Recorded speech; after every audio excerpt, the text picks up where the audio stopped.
कहते हैं यही गोरिया कोठी है जहाँ पे एक शौचालय भी नहीं है मुख्य बाजार में। क्या लगता है इस बार अगर वरुण सिंह आते हैं तो माननीय विधायक को मात दे पाएंगे? इस परिसर में बड़े बड़े नेताजी लोग कुछ दिन पहले हेलीकॉप्टर उतार के लोगों को दिखा रहे थे, दर्शक बना के उनका नज़र उस पर गया होगा तो देखे नहीं होंगे कि 100 साल पुराना भवन जर्जर हो चुका है, चूर रहा है, टूट रहा है, गिर रहा है। उसके लिए हम क्या करें, क्या कौन सी ऐसी व्यवस्था करें? तमाम जो पार्टी हैं जब भी चुनाव आती हैं तो अपना अपना मैनिफेस्टो जारी करता है, वो चाहे बीजेपी हो। बीजेपी का भी आपने देखा होगा कि खटाखट अकाउंट में पैसा जाएगा। तो तमाम जो पार्टी हैं अपना अपना बाइट ये देती है कि भाई हमारी सरकार आएगी तो ये करने वाली है। क्या तेजस्वी यादव अगर बिहार में तेजस्वी यादव की सरकार बनती है तो क्या तेजस्वी यादव अपनी बातों से न करेंगे? तो नहीं। ये सवाल हमने आपसे पूछा कि क्या गोरियाकोटी का सतत विकास हुआ है। इस प्रश्न पर भी बहुत सारे लोगों को मिर्च लगेगी कि भाई रोड देखो, नाला देखो, पूरा तो विकास है गोरियाकोटी में। नाला भी आपको दिखा देते हैं हम। स्कूल के पीछे अभी भी जाइए, हाई स्कूल के पीछे दोनों नाला आपस में जुट गया है। नहीं, हम पढ़े लिखे नहीं। अपने क्षेत्र में आप लाइब्रेरी बनवाए? लाइब्रेरी इसीलिए बनवाए। नहीं, अब कह रहे हैं हम पढ़े लिखे नहीं हैं। आप अपने क्षेत्र में लाइब्रेरी बनवाए हैं। आज़ादी के बाद पहली बार यहाँ पे लाइब्रेरी बना है। 850 उसमें किताबें हैं, 850 साहित्य से लेके कंपटीशन का टोटल किताब है। देखिए 2025 है और चुनावी सरगर्मियाँ जो है एकदम करीब है, लेकिन जो भी विभिन्न प्रत्याशी हैं अपने अपने क्षेत्र में खूब घूम रहे हैं। देखिए हमारे साथ वरुण सिंह है, गोरियाकोटी विधानसभा क्षेत्र से आते हैं और अपने क्षेत्र में भी ये पूरा जोरों शोरों देखिए तो सरगर्मियाँ जो है इस प्रकार बढ़ रही है कि लोगों का भी रुझान रह रहा है कि वरुण सिंह आते हैं तो भाई इस बार जो ये सीट है वो एकदम 100% ये जीत कर आएंगे। पहले बहुत बहुत स्वागत है आपका। बहुत बहुत स्वागत है आपके अपना बिहार न्यूज़ के माध्यम से। आपके तमाम सुनने वाले दर्शकों को, हमारे क्षेत्र की तमाम जनता को आपके चैनल के माध्यम से नमस्कार है, प्रणाम है। क्या सरगर्मियाँ माना जाए? क्षेत्र में लोग कह रहे हैं कि इस बार वरुण सिंह आ रहे हैं राजद की तरफ से। अगर क्षेत्र के लोग कह रहे हैं, हमारी देवतुल्य जनता कह रही है, तो समझ जाइए कि ज़रूर आ रहे हैं। और भोजपुरी में कहावत है कि पंच मुँह है परमेश्वर, तो जो पंच बोलेगा वही परमेश्वर बोलेंगे। जब परमेश्वर बोलेंगे, उनका हाथ रहेगा, तो निश्चित रूप से हम आएंगे। मतलब इस बात को माना जाए कि गोरियाकोटी विधानसभा क्षेत्र में इस बार आ रहे हैं? मानना क्या है, समझ जाइए कि देवतुल्य जनता और उनका आशीर्वाद रहा तो निश्चित रूप से आ रहा है। अच्छा, विधानसभा को देखा जाए तो गोरियाकोटी जो है पूरे बिहार भर में काफ़ी हॉट सीट माना जाता है। विभिन्न प्रत्याशी भी आते हैं, लेकिन यहाँ के माननीय विधायक है, बीजेपी के विधायक है। क्या लगता है इस बार अगर वरुण सिंह आते हैं तो माननीय विधायक को मात दे पाएंगे? देखिए, यहाँ पर दो विचारधाराओं की लड़ाई है। बिल्कुल। और उनका लड़ाई लेकर सब लोग अपना अपना तर्कस में जो तीर है वो लेकर मैदान में उतरेंगे। और पार्टी ने विश्वास जताया, माननीय तेजस्वी यादव जी और हमारे भाई उसामा साहब ने अगर विश्वास जताया और अगर हमको क्षेत्र का नेतृत्व करने के लिए टिकट दिया, तो निश्चित रूप से आपको एकदम एक अच्छा परिणाम यहाँ पर देखने को मिलेगा। लेकिन कुछ जब क्षेत्र में हम लोग घूम रहे हैं तो कुछ लोगों का ऐसा भी कहना है कि अगर वरुण सिंह के हाथों में जब टिकट जाती है तो ये सीट 10 बजे तक निर्णय पूरा हो जाएगा, कंप्लीट हो जाएगा। देखिए, मैं नहीं कह रहा हूँ, अब जनता है, जनता के मुंह पर तो हम रोक नहीं लगा सकते। वो तो यही जनता है जिस मुंह से, जिस हाथ से ताली बजाती है फिर उस मुंह से गाली भी देती है। तो जनता अगर उनके मन में यह इच्छा है तो निश्चित रूप से संभव भी हो सकता है। गोरियाकोटी विधानसभा क्षेत्र को देखा जाए तो क्या विगत वर्षों में 5 साल हो गया, 5 साल कंप्लीट होने जा रहा है और 6-7 महीने बाद इलेक्शन भी है। बिहार विधानसभा का चुनाव भी नज़दीक है। जो भी प्रत्याशी अपने अपने कैंपेनिंग में भी लगे हुए हैं, वो चाहे बीजेपी के हों, राजद को हों या फिर अन्य किसी पार्टी के हों। क्या लगता है गोरियाकोटी का जो सतत विकास होना चाहिए, जो विकास वास्तविक रूप से होना चाहिए, क्या हुआ है? क्योंकि आप तो इसी क्षेत्र के हैं। वास्तविक विकास में क्या है कि अगर आपको पत्रकारिता का भी परीक्षा अगर देना होगा या पढ़ाई करने जाना हुआ होगा, आपको मतलब पत्रकार हैं इसलिए मैं बोल रहा हूँ, तो आपको इस क्षेत्र से बाहर ही जाना पड़ा होगा। बिल्कुल। इस क्षेत्र में वो व्यवस्था नहीं है जहाँ से आप पत्रकारिता की परीक्षा कर पाएँ। ठीक है, तो बस वो पढ़ाई आप यहाँ से नहीं कर पाइएगा, यहाँ से कोई डिग्री नहीं ले पाइएगा, यहाँ से ना आप आईआईटी कर पाइएगा, ना आप आईटीआई कर पाइएगा, ना यहाँ पे कोई टेक्निकल इंस्टीट्यूट, ना इंजीनियरिंग कर पाइएगा। बीएड डीएलएड कुछ भी यहाँ पर नहीं कर पाइएगा। बेसिक शिक्षा का बस यहाँ पर एक है, और वो बहुत पहले से है। बेसिक शिक्षा मतलब समझो अंग्रेजों के ज़माने से है, वीर महापुरुषों के माध्यम से यहाँ पे हो गया वो कार्य। वही कार्य को अभी तक गिनाया जा रहा है। उसके आगे क्या हुआ है और क्या करना है, ना किसी के पास विजन है, ना कोई करके दिखा रहा है, और ना कोई इस पे बोलना चाह रहा है।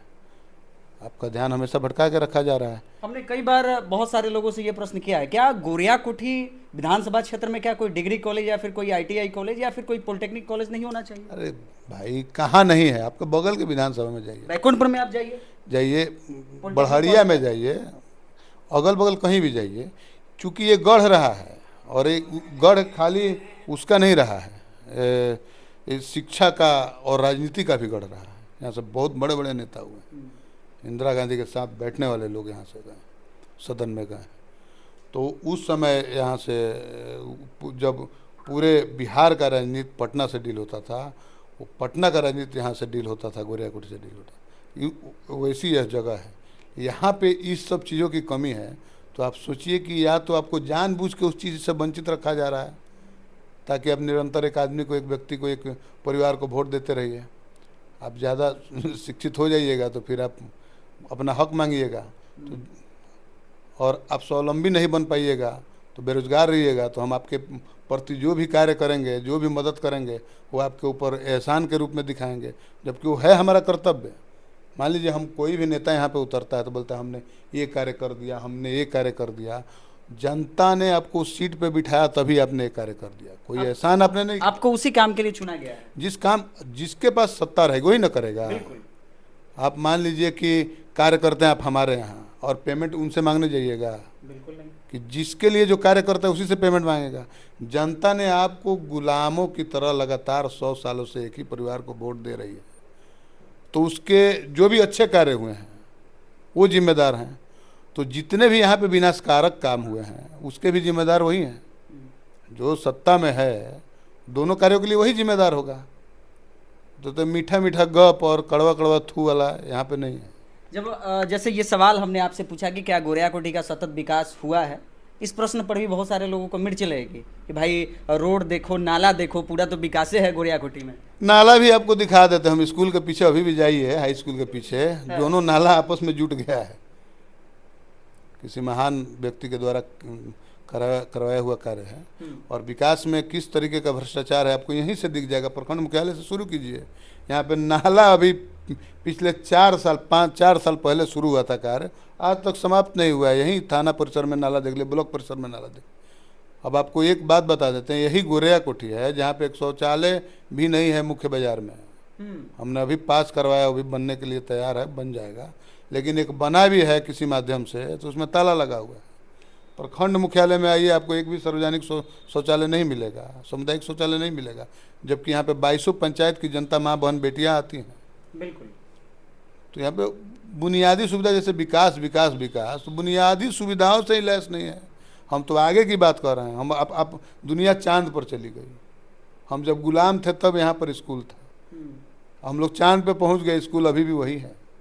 क्या विकास हुआ? जिस परिसर में बड़े बड़े नेताजी लोग कुछ दिन पहले हेलीकॉप्टर उतार के लोगों को दिखा रहे थे, दर्शक बना के, उनका नज़र उस पर गया होगा तो देखे नहीं होंगे कि 100 साल पुराना भवन जर्जर हो चुका है, चूर है, टूट रहा है, गिर रहा है। उसके लिए हम क्या करें, क्या कौन सी ऐसी व्यवस्था करें कि यहाँ पे अच्छा जो भवन का निर्माण हो जाए। अब लड़के जब उस समय जितने थे अभी उससे डबल ही है एडमिशन है, आप जाके चेक कीजिएगा। लेकिन क्लासरूम में घुसिएगा तो लड़के नहीं दिखेंगे। गोरियाकोठी विधानसभा क्षेत्र के विभिन्न क्षेत्रों से बच्चे यहाँ आते हैं, कई जगहों से बच्चे आते हैं, दूर दूर से। हालांकि हमारे भी क्षेत्र के बच्चे लोगों का एडमिशन आपके गोरियाकोठी स्कूल में हुआ है। ये तो अभी का समय आप बोल रहे हैं ना। उस समय मैं बोल रहा हूँ जब हमारे बाप दादा पढ़ते थे, यही एकमात्र स्कूल था। चारों तरफ से आते थे, यहीं पे पढ़ने आते थे। उसी ईंट के दीवार के नीचे बैठ के मेरे दादाजी पढ़े, पिताजी पढ़े, हम भी पढ़े। हमारा बच्चा नहीं पढ़ रहा है। 3-4 पीढ़ी से हम लोग पढ़ रहे हैं। 3-4 पीढ़ी से हम लोग लगातार गुलामों की तरह के व्यक्ति को वोट भी दे रहे, कि परिवार को दोनों कार्य हो रहा है। बना जिसके माध्यम से वो व्यक्ति चले गए, लेकिन उसके बाद इसको आगे बढ़ाने के लिए अगर एक भी प्रयास ऐसा हुआ हो, कागज़ के माध्यम से, सदन के माध्यम से, आप हमको दिखा दीजिएगा कि हम इस चीज़ को आगे बढ़ाएं। बेसिक शिक्षा 10वीं तक सबको मिलता ही है, 10वीं के बाद ही आपके तमाम द्वार खुलते हैं। लेकिन जो गेट खुलने के बाद आपको सीधे बैग पैक करना होता है और सीधे या तो पटना जाइए, कोटा जाइए, राजस्थान जाइए, कहीं भी जाइए, दिल्ली जाइए, यहाँ बाबू मत रहिए।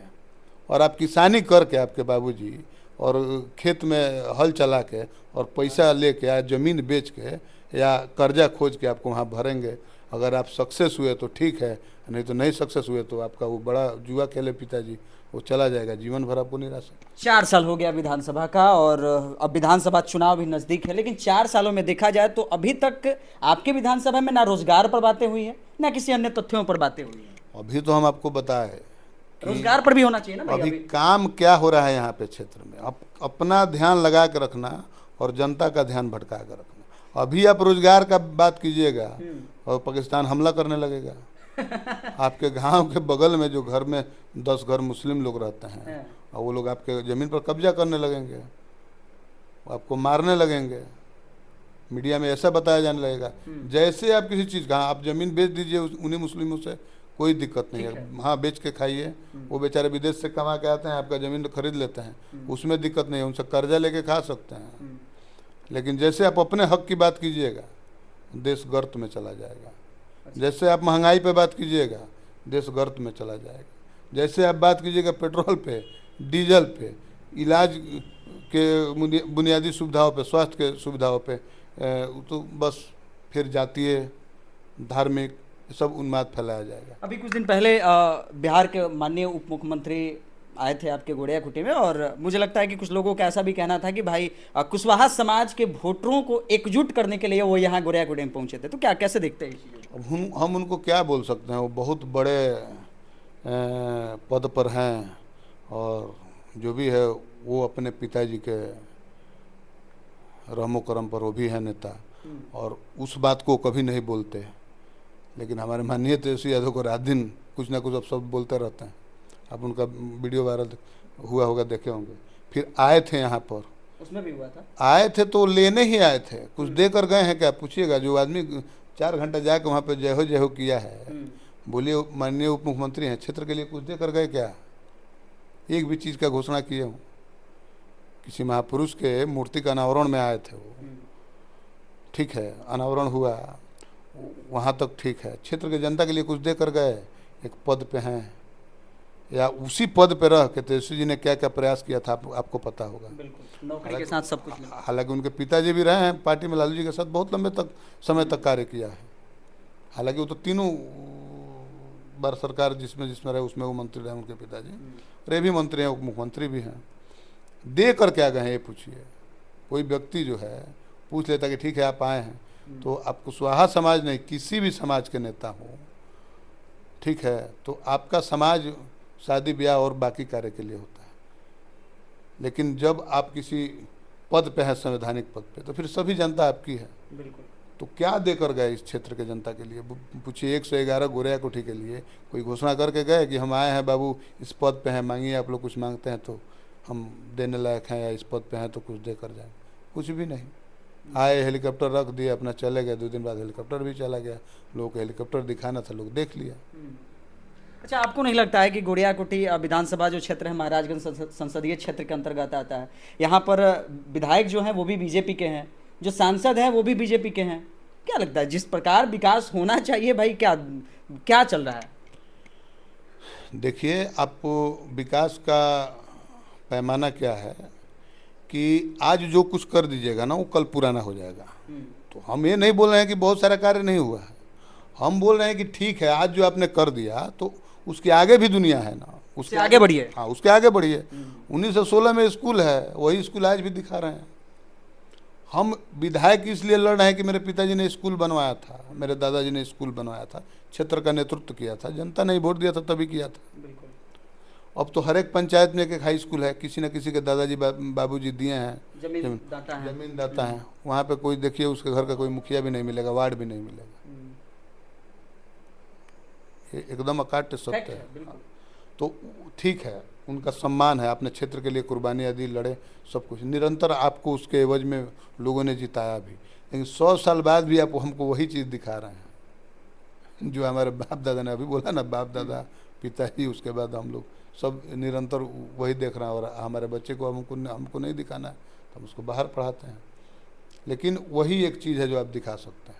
अच्छा, अगर वरुण सिंह गोड़ियाकोड़ी विधानसभा क्षेत्र से आते हैं तो क्या कुछ रहेगा, क्या लोगों के लिए रहेगा? देखिए भाई, हम बहुत ज़्यादा पढ़े नहीं हैं लेकिन इतना गढ़े हैं कि हमको पता है कि किस चीज़ से क्षेत्र का उत्थान होगा, कौन सा कार्य करेंगे जिससे बच्चे स्वावलंबी बनेंगे, जो युवा हमारे मजबूत बनेंगे। और जब आप मजबूत बन जाइएगा, हम मजबूत बन जाएंगे, तो देश अपने आप मजबूत हो जाएगा। आप कह रहे हैं हम पढ़े लिखे नहीं, अपने क्षेत्र में आप लाइब्रेरी बनवाए हैं? लाइब्रेरी इसीलिए बनवाए। नहीं, अब कह रहे हैं हम पढ़े लिखे नहीं हैं, आप अपने क्षेत्र में लाइब्रेरी बनवाए हैं। आज़ादी के बाद पहली बार यहाँ पे लाइब्रेरी बना है। 850 उसमें किताबें हैं, 850 साहित्य से लेके कंपटीशन का टोटल किताब है। अभी जो लड़के तैयारी करते हैं इसके अग्निवीर तक का, अग्निवीर तक का, बीपीएससी और उस सब का तो है, अग्निवीर तक का भी जो लेटेस्ट है उसका भी बुक उसमें है। अब जाके कभी देखिए, काफ़ी शानदार है। वैसा और भी प्रस्तावित है, 4 बनेगा, अब तो सब जगह बनेगा, लेकिन हमने पहली बार बनवाया। तो इतना इसीलिए बनवाया कि वो सब सुविधा जब किसी गरीब व्यक्ति के बच्चे को मिलेगा और वो यहाँ से जाकर आसमान छुएगा, तब हमको लगेगा कि ना, क्षेत्र में विकास हुआ है। ठीक है, रोड है, रोड आपको बनवाना है तो करना ही पड़ेगा, ये एहसान जताने वाली बात नहीं है। ये आपको वह पद भी इसी के लिए मिला है कि उसके अंडर में जितना भी कार्य होता है उसको आप अत्यधिक मात्रा में अपने क्षेत्र के जनता के लिए उनको फ़ायदा पहुंचाने के लिए आप प्रयास कीजिए। ये हर एक व्यक्ति का, हर एक जनप्रतिनिधि का काम है। ये कोई एहसान जताने वाली बात नहीं कि हम थे तो ये कर दिया, हम थे तो ये कर दिए, और जहाँ आप नहीं है वहाँ भी काम हुआ है, तो वहाँ कौन कर दिया? काम तो होता है निरंतर, लेकिन उसके लिए आपने प्रयास क्या किए, किस तरीके का आपका प्रयास था, वो मायने रखता है। उप मुख्यमंत्री तेजस्वी यादव थे, इतना रोजगार पे बात हो रहा है, क्यों उनका नाम आ जाता है? उन्होंने प्रयास किया था कि हम ज़्यादा से ज़्यादा लोगों को नौकरी दें, ज़्यादा से ज़्यादा लोगों को जोड़ें सरकारी नौकरी से, और वही प्रयास का परिणाम स्वरूप कि उनका नाम इतना आता है। आप बाकी लोग भी उस पद पर रहे हैं, निष्क्रिय रहे। अभी देखिए, तेजस्वी यादव का भी कहना है कि अगर हमारी सरकार बिहार में आती है तो हम माई बहिनी योजना के तहत 2500 रुपये हम जो आम लोग हैं उन लोगों को मिले। हाँ भाई, 2500 रुपया मिलेगा तो उससे फ़ायदा क्या क्या आप सोचिए। 1100 जो ले लेते हैं, 300 से 1100 पे आ गया। वृद्धा पेंशन भी तो बढ़ा हुआ है। सुनिए, 300 से 1100 पे आ गया। जो सिलेंडर था 400 साढ़े 400 में मिलता था, अभी 1100-1200 में मिलने लगा। उस समय हुआ कि आप 1100 दीजिए, बाकी पैसा आपके खाते में आ जाएगा। और धीरे धीरे वो खाता में से गायब हो गया। 70 रुपया, वो किसी का 50 रुपया आता है, वो भी मिनिमम बैलेंस चार्ज कट जाता है। पूछिएगा कितने लोगों का जनधन बंद हो गया होगा, आपको पता है। और हर कुछ दिनों पे केवाईसी करके आपका पूरा दिन यहाँ बैंक में ही टाइम निकल जाता है। वो 500 निकालने के लिए, बूढ़ा पेंशन 500 रुपया निकालने के 400 है, वही 400 जो भी है 400 रुपया। एक व्यक्ति के साथ, एक बूढ़े व्यक्ति के साथ एक युवा लड़का आता है और पूरे दिन ब्लॉक पर बैठ कर जाता है। उसका दिहाड़ी जोड़ लीजिए, एक युवा लड़के का 400 हुआ ना दिन भर मिनिमम दिहाड़ी, तो उसके एवज में उसको 400 रुपया मिलता है महीने में एक बार। उनका मतलब हफ्ते भर का दवा भी नहीं होगा अगर कोई बीमार व्यक्ति है तो। इसीलिए हमारे नेता ने इसको बढ़ाने का फैसला लिया और इसको दिया भी जाएगा निश्चित रूप से। लेकिन तमाम जो पार्टी हैं जब भी चुनाव आती हैं तो अपना अपना मैनिफेस्टो जारी करता है, वो चाहे बीजेपी हो। बीजेपी का भी आपने देखा होगा कि खटाखट अकाउंट में पैसा जाएगा। तो तमाम जो पार्टी हैं अपना अपना बाइट ये देती है कि भाई हमारी सरकार आएगी तो ये करने वाली है। क्या तेजस्वी यादव, अगर बिहार में तेजस्वी यादव की सरकार बनती है तो क्या तेजस्वी यादव अपनी बातों से नकरेंगे तो नहीं? देखिए, हमने रोजगार का वादा किया था जब हमारा गठबंधन का सरकार बना, तो रोजगार दिया। बिल्कुल। बात से मुकरने वाले व्यक्ति का नाम आपको हम बता नहीं सकते, सार्वजनिक, हमारा उस लेवल का नेतागिरी नहीं है। लेकिन ये निश्चित रूप से हम पूरे विश्वास के साथ कह सकते हैं कि जो भी हमारा मैनिफेस्टो है उससे 1 इंच भी पीछे हटने का कार्य नहीं करेगी सरकार, जब हमारी सरकार बनेगी तो। चलिए, बाकी पूरा वार्तालाप आप देखे होंगे। हमारे साथ वरुण सिंह थे, गोड़ियाकोड़ी विधानसभा क्षेत्र से। बाकी परिचय के लिए मेरा नाम विवेक है और आप मुझे इस डिजिटल प्लेटफॉर्म पर देख रहे हैं। बहुत बहुत धन्यवाद।